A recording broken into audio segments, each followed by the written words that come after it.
जय हिंद दोस्तों, मैं हूं वैभव शर्मा और आज के लेक्चर में हमारा टॉपिक है ग्लोबल इनोवेशन इंडेक्स 2023। क्या है global innovation index? Global innovation index ये फाइनेंशियल एक्सप्रेस, इंडियन एक्सप्रेस, बहुत सारे जो हमारे न्यूज आर्टिकल्स हैं उनमें निकला हुआ है। तो यहाँ पे ग्लोबल इनोवेशन इंडेक्स 2023 रिलीज हो गई है। किसके द्वारा रिलीज की जाती है? ये रिलीज की जाती है वर्ल्ड इंटेलेक्चुअल प्रॉपर्टी ऑर्गेनाइजेशन द्वारा, जो कि जिनेवा स्विट्जरलैंड में है। जो कि आपको जिनेवा स्विट्जरलैंड में देखने को मिलेगी। इस इंडेक्स में भारत की जो रैंकिंग है वो 132 देशों की सूची में 40वीं रैंक आई है और काफी ज्यादा सुधार हुआ है। 132 देशों की सूची में भारत की 40वीं रैंक आई है।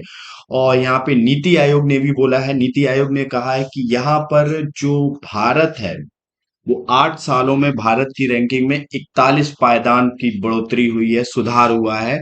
कैसे? 2015 में भारत की रैंक कितनी थी? 81 थी। और 2023 में भारत की रैंक क्या है? भारत की रैंक 40 है वर्ल्ड लेवल पे। तो भारत ने यहां पर छलांग मारी है एकदम सी, देखने को मिली। 2023 में रिलीज हुई है, लेकिन ये जो डेटा है 2022 का है, ये याद रखना। ठीक है, तो हम बात कर लेते हैं जीआई होता क्या है। वर्ल्ड जो आपका ग्लोबल इनोवेशन इंडेक्स है वो होती क्या है? तो ग्लोबल इनोवेशन इंडेक्स की बात करें तो दुनिया भर की जो सरकारें हैं वो अपने ही देश में सोशल इकोनॉमिक जो चेंजेस है उनको कैसे कैलकुलेट किया जाए, तो उनको कैलकुलेट करने के लिए एक मीडियम का काम करती है। ठीक है, कह सकते हो कि देशों की जो कैपेसिटी है, जो इनोवेशन है, उनके बेस पर तैयार की जाती है कि देश में कितना इनोवेशन हो रहा है, कितना, क्या देश की कैपेसिटी है। इस बेसिस पे ये तैयार की जाती है ग्लोबल इनोवेशन इंडेक्स। उससे पहले हम एक हमारे क्वेश्चन है, बहुत ही इंपॉर्टेंट क्वेश्चन है स्टैचू ऑफ वननेस के बारे में। ये शंकराचार्य, आदि शंकराचार्य हैं, उनकी 108 फीट की ये स्टैचू कहाँ स्टैब्लिश की गई है? हाल ही में स्टैब्लिश की गई है गुजरात में, अरुणाचल प्रदेश में, मध्य प्रदेश में, बिहार में। मिलते हैं लास्ट में, देखेंगे इसका आंसर। तब तक बताइए आप सोच के कमेंट बॉक्स में।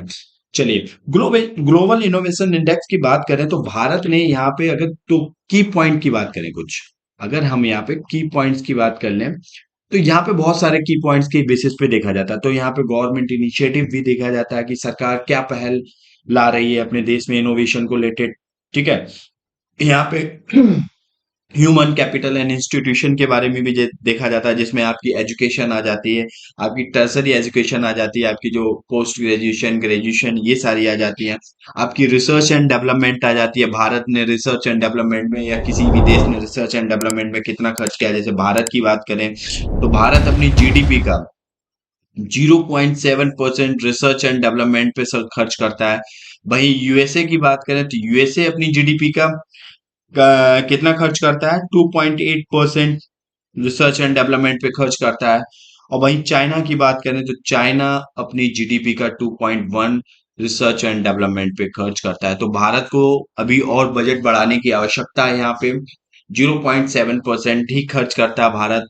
ठीक है, तो भारत रिसर्च एंड डेवलपमेंट पे और भी जरूरत है, क्योंकि ये दोनों कंट्री बहुत ज्यादा खर्च करती हैं। 2.8% रिसर्च एंड डेवलपमेंट पे खर्च करती हैं। भारत के कॉन्टेक्स्ट में देखा जाए तो ये काफी है इनका अमाउंट।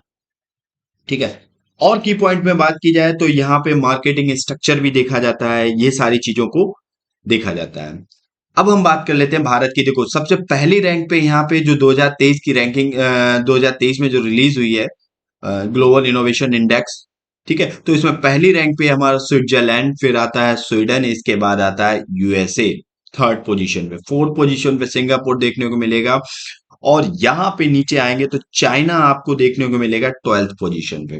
12वीं पोजीशन चाइना की है। इजराइल की आपको 14वीं पोजीशन देखने को मिलेगी। जापान भी आपको 13वीं पोजीशन पे देखने को मिलेगा।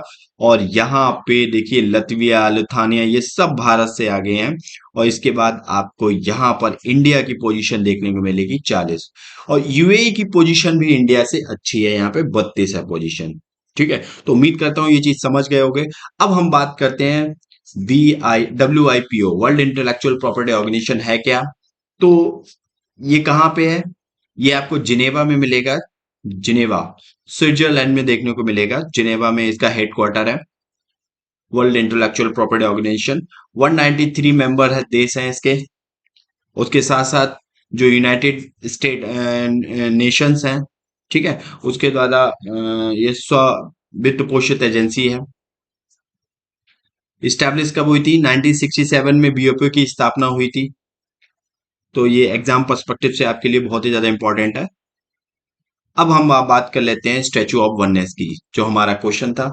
तो स्टैचू ऑफ वननेस क्या है? 108 फीट ऊंची 11 वर्ष की अवस्था में कि जो आदि शंकराचार्य की एक स्टैचू थी, उसको एस्टेब्लिश किया गया कहाँ पे? ओंकार पर्वत पर। ओंकार पर्वत। ओंकार पर्वत कहाँ है? ओंकारेश्वर में है ये। ओंकारेश्वर।